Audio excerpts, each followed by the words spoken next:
Our next question is from one of our viewers on Online. Facebook. So Cam on Facebook, how will you vote when Craig Kelly, your new crossbench colleague, and George Christensen take a, quote, no domestic COVID passport to Parliament in the coming weeks? So how do you feel about COVID passports? Yeah, well, I actually discussed this with Helen Haynes, so my colleague on the crossbench who's in Indi, and she's Albury Wodonga, so she's had a community that's been divided by COVID lockdowns between what different states have done, so incredibly impacted.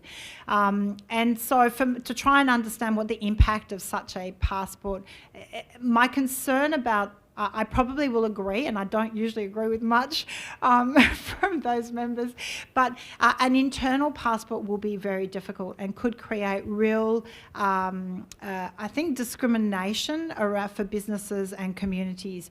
And if I took Helen's example, where her community, if, for example, there was a decision that you couldn't go into state because of a vaccine passport, people who may have a legitimate reason not to be vaccinated for medical reasons or objection or whatever other reasons, may not be able to conduct, people live in one state and work in another state, and all of a sudden you introduce that and you create a real problem. I have a real issue with how our policies developed on this, in that we've become each state has become a little country of its own with its own rules and regulations, and we've really superseded the concept of Australia as a whole. And I don't know about how everyone feels, but I feel really concerned by that. And that started with, I think, unfortunately, an abdication of responsibility by the Prime Minister when the passing of the Biodiversity Act, which was quarantine is traditionally a responsibility of the federal government under the Constitution. The Biodiversity Act sought to basically relegate it to the states because states have a responsibility for health. And so because the pandemic being a health issue, the quarantine associated with that health issue was handed back to states. And that is where our whole journey in COVID has started, where it has been empowering the states to be responsible with providing quarantine. So the whole bottleneck we have and our response has been the quarantine capacity, and that impacts the amount of arrivals and sort of travel permitted. So I'm really concerned about the idea that we would introduce an internal passport that restricts movement in Australia. Internationally, we have other issues, but I think we are still Team Australia.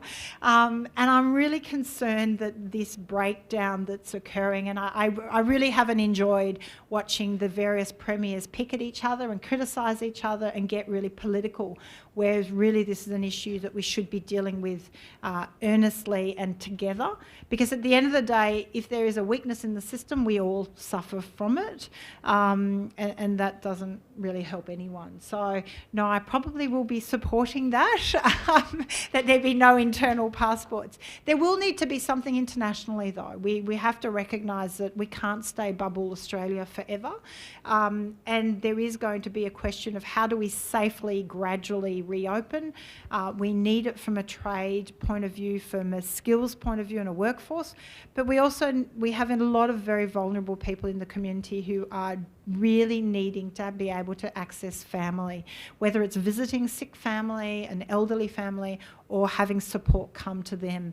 And this isn't a situation that can go on. So I have got I've requested of the government for them to expand, for example, the definition. So at the moment, Australian citizens and dual citizens have an exemption for travel if you can justify your reason.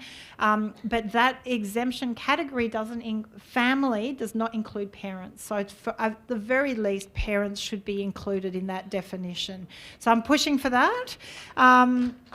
We need some common sense to start coming into it. But look, when I discussed this with Minister Dutton, for example, the difficulty is there are 40,000 Australian citizens still stuck overseas, and the bottleneck for them returning is numbers of flights, but also quarantine. At the end of the day, the bottleneck is quarantine. We should have by now multiplied our quarantine capacity. And with respect, it needs to get out of hotels. Hotels are not built for that. So I moved a motion on the last sitting week for there to be a long-term plan to reopening safely, that we need to implement the Halton review and double at least our quarantine capacity. We need to build fit-for-purpose quarantine facilities, and obviously you're seeing that start to happen now in Victoria, but it really has to happen in every state and as a matter of urgency, because again, and I'm no medical expert, this is what I've been told, we are likely by the time, on our current vaccination rollout rate, it's not until probably about mid-next year that we have everyone vaccinated. That still only creates an 80% protection because of those that don't develop an immune response or choose not to be vaccinated. And by then we're likely to need boosters for all the variants that are developing. So reality is this is something we have to plan for in the long term. It's not just going to go away.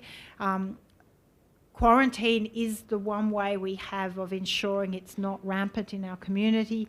We need to find an efficient way of that working. I know a lot of people then support more like home quarantine.